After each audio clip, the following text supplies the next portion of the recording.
Today we will hear testimony on existing statutory language prohibiting taxpayer funding from paying for the taking of the lives of preborn children through abortion.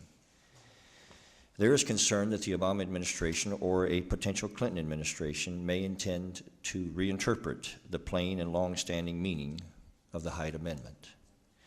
We will also examine today the Born Alive Abortion Survivors Protection Act, which would protect human babies who are born alive.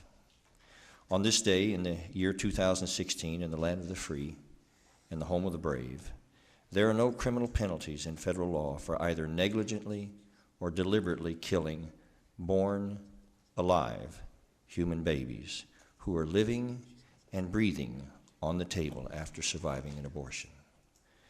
More than 7 months ago, the U.S. House of Representatives passed the Born Alive Abortion Survivors Protection Act with bipartisan support to protect these little children who are born alive. More than 90% of the American people support this kind of legislation. Yet we've been able to even get a vote or even a debate in the United States Senate to protect innocent, born alive babies from being deliberately subjected to cruel and torturous death. The people who came upon Kermit Gosnell's clinic in Philadelphia and discovered a horrifying scene and several dead babies, many of whom had been born alive before being murdered, were told by their supervisor that the investigation of abortion was not their business. This insidious sense had taken hold that if we're dealing with abortion in any of its aspects, we were dealing with a, quote, constitutional right, which overrode or trumped any local law that might protect the victims. Ashley Baldwin, one of Dr. Gosnell's clinic employees, said she saw babies breathing, and she described one as 2 feet long that no longer had eyes or a mouth, but in her words was making like this screeching noise, and it sounded like a little alien.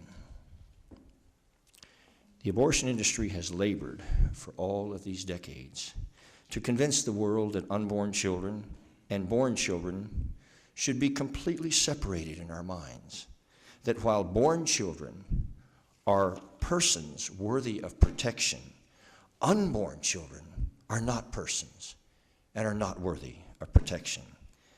But those who now oppose this bill to protect born alive children suddenly have the impossible task of convincing themselves and the American people that a born alive premature baby that has survived an abortion is just a fetus that should be disposed of, and not a little human baby, not a little human child, worthy of our protection as a nation.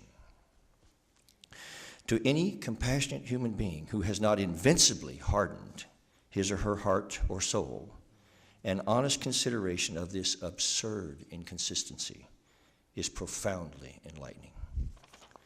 And I would earnestly implore in this moment, in this committee, that the majority leader of the United States Senate, and I say this in the most personal of terms, asking him to hold in some form a recorded vote on the Born Alive Abortion Survivors Protection Act in the U.S. Senate to provide criminal penalties at the federal level to prevent monsters like Kermit Gosnell from murdering innocent, born alive human babies.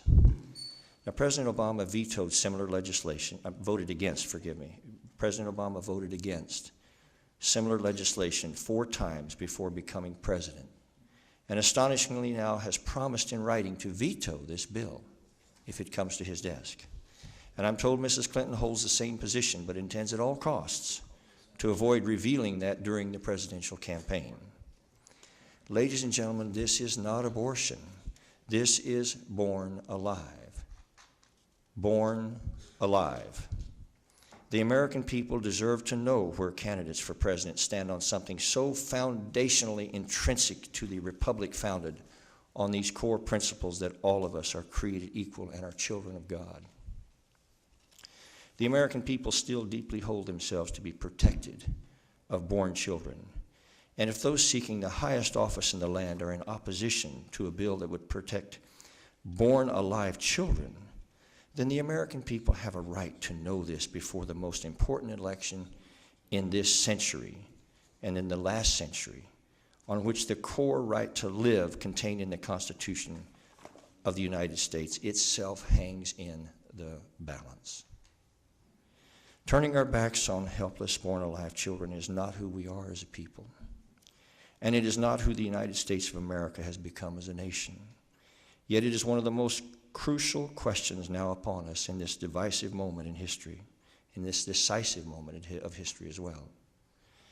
And the implication for this country's soul and future are profound beyond words.